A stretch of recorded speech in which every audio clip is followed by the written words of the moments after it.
On August 14, 1947, a new nation was born. And several weeks later, the infant country, Pakistan, took its place among the free governments of the world in the family of United Nations. Carved out of the subcontinent of India, Pakistan ranks 5th in population among the countries of the world. Its land area is split into 2 non-contiguous geographical units in the eastern and western sections of what had been Britain's Indian Empire. For thousands of years, even before the time of Alexander the Great, the Khyber Pass has been the traditional gateway to the subcontinent. Today, this ancient route of the invader leads to the border of the free nation of Pakistan. Centuries before the birth of Christ, the Khyber Pass was one of the most important trade routes between Central Asia and India. Caravans still traverse the passage in much the same manner as they did 2,000 years ago. Along the route, fortified villages offered secure shelter to travelers who were under constant threat of attack by marauding tribesmen. Most of the traveling bands that set out to make the difficult trip across the craggy defile were usually well loaded with goods that could bring a considerable price once their destination was reached. As elsewhere in Asia, religion has been a dominant influence in the area which is now Pakistan. After the creation of the new Muslim nation, believers in Islam poured in from India in great numbers. And today, of the 80 million inhabitants of Pakistan, 68 million are Muslims. The people of Pakistan represent a variety of racial stocks. Present-day Pakistanis may trace their ancestry back to Indo-Aryan, Semitic, Mongol, and Dravidian peoples. The average Pakistani is today a swarthy, stocky person. The rugged life in the northwest frontier province has made the Pathans somewhat heavier in build and tougher than their neighbors to the south. The bearing of the frontier Pathans is proud and resolute, and they are regarded as one of the sturdiest peoples alive today.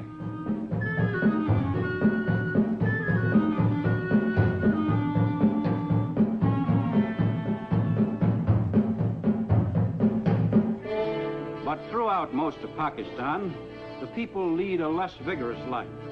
The great majority of Pakistanis live in rural areas.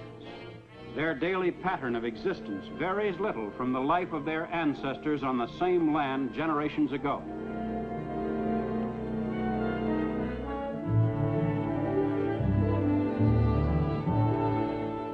Throughout Pakistan, most Muslims still dress in the traditional manner. In each locality, there are slight variations in styles, but even urban Pakistanis resist any attempt at westernizing their attire.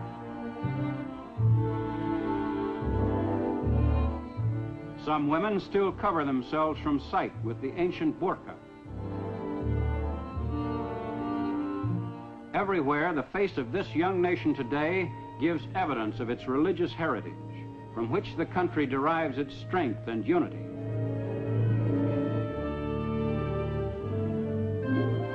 But the 20th century has made its mark on Pakistan. Karachi Airport, one of the largest airfields in Asia, is a regular stop on the airline schedules of 7 nations.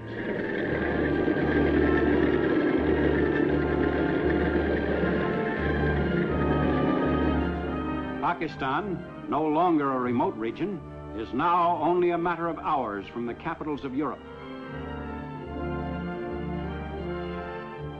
The effects of this link with the world at large are most noticeable in the streets of Karachi, capital city of the young nation. Here, the ancient traditions and customs of the Orient are mixed with modern Western innovations. Seat of the government of Pakistan, Karachi is the hub of an actively functioning democratic state. For Pakistan today is a forward-thinking nation.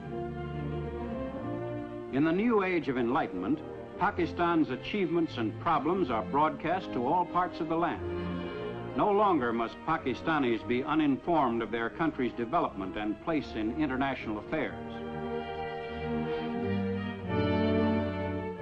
Even in the field of journalism, Pakistan has a rich background to draw on and a firm tradition to uphold.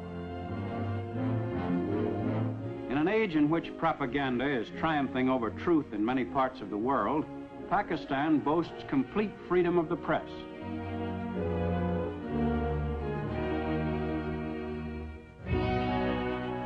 But these freedoms have not been easy to achieve. Pakistan's history to date has been far from smooth. When Muhammad Ali Jinnah took over the leadership of the country as the first Governor General, there were many serious problems to be faced. The task of rehabilitating the masses of Muslims who had migrated to Pakistan was second in importance only to the deteriorating political relations between Pakistan and neighboring India, also freed from British rule. The open hostility between India's Hindus and Pakistan's Muslims made the new Muslim nation's first years very difficult ones.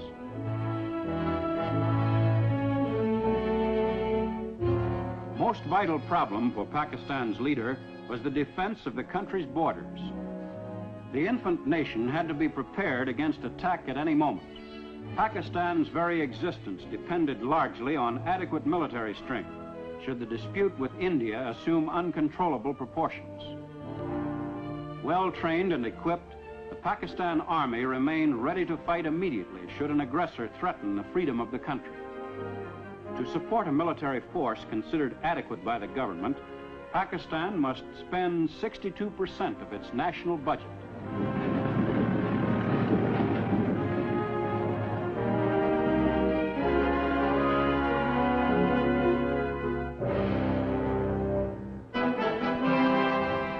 To keep its army well schooled in techniques of modern warfare, Pakistan has retained the services of a number of senior British Army officers. These officers have a thorough knowledge of the problems of warfare in that type of country.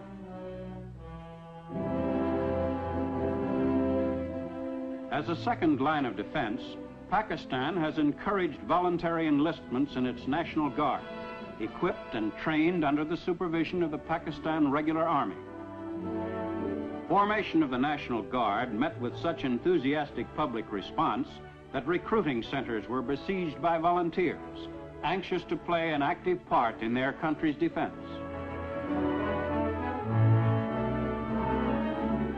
A women's branch of the National Guard was also formed, to be put into service in case of a national emergency. Volunteers in these units perform their military duties with determination and spirit. The chief dispute between Pakistan and India has centered on the Principality of Kashmir in the north. Famed for its beauty and bracing climate, Kashmir has long been the leading resort area of the Indian subcontinent. Because of its strategic location between Central and Southern Asia, Kashmir has been of vital importance to the nations which adjoin it. Behind its peaceful exterior, Kashmir has been a land of conflict. With partition, its Muslim majority was determined to join Pakistan, while its Hindu government acceded to India.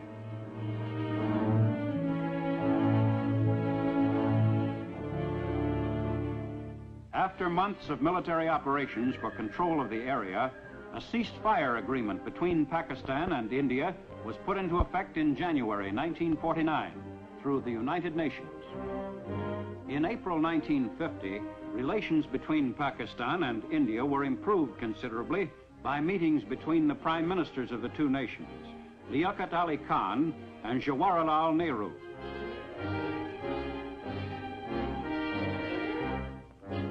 Disputes over the disposition of territory are not the only perplexing questions.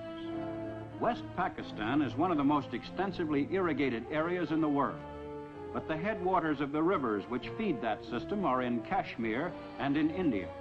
If the principal flow of these rivers were lost to Pakistan, large areas of the country now fertile would become arid.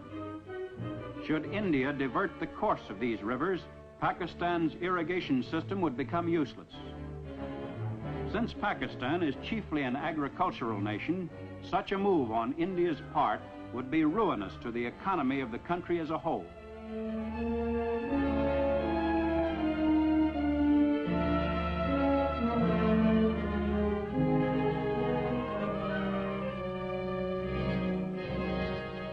Farming is the main occupation of the Pakistani. About 90% of the people are engaged in cultivation of the land or in animal breeding. Pakistan's farmers, most of whom own the land they work, are now being advised by the government on modern techniques. But in general, they still use time-honored methods and ancient implements.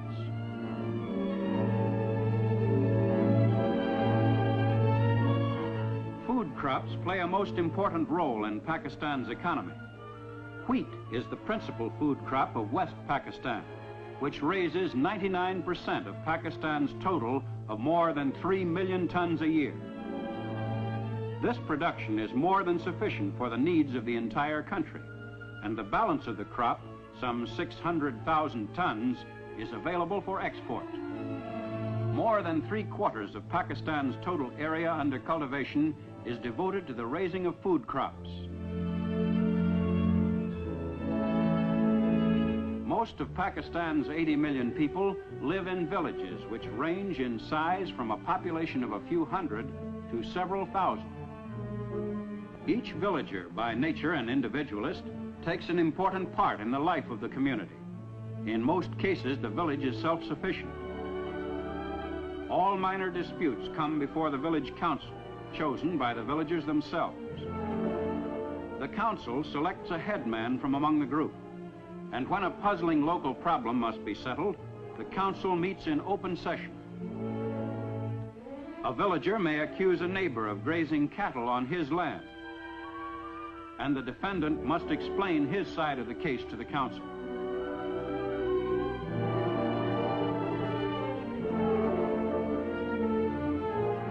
The young nation's concern for its people is everywhere apparent.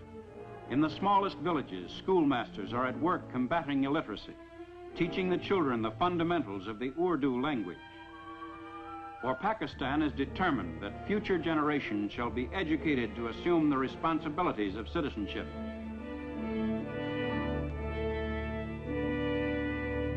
One of the favorite forms of relaxation in the villages is a game of volleyball, a popular sport throughout Pakistan. There are few villages which cannot field a good team.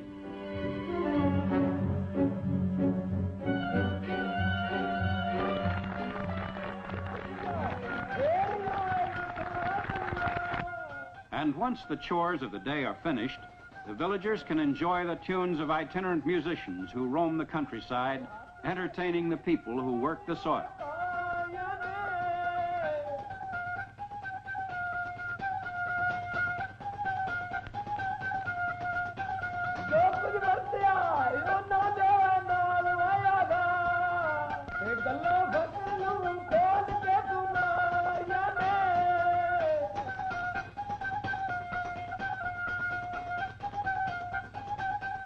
Jute is the most important non-food crop, the principal source of financial income to East Pakistan.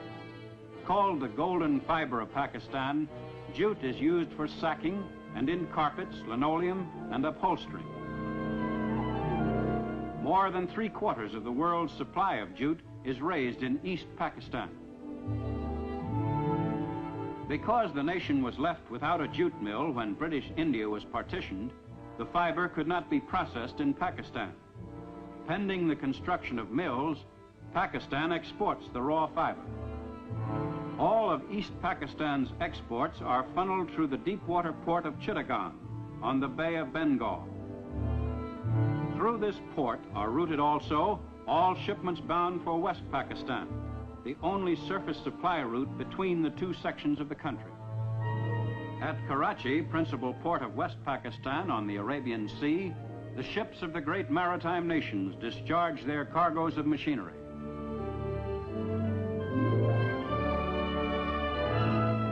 Pakistan is one of the few countries of Asia which have a favorable balance of trade with the hard money nations of the world. For despite the large quantities of machinery and other goods entering the country, Pakistan's exportable surplus of jute, cotton, wheat, and other products more than offsets the value of its imports. Transportation facilities to the interior are being improved steadily. Track trains like the Pak Mail Express link the major cities of Karachi, Lahore, and Peshawar.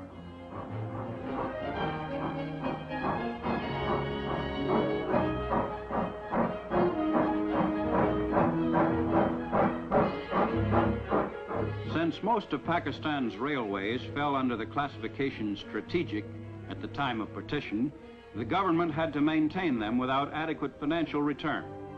But the difficult period ended after some 7 months, and today the railways are on a sounder operating basis than ever before.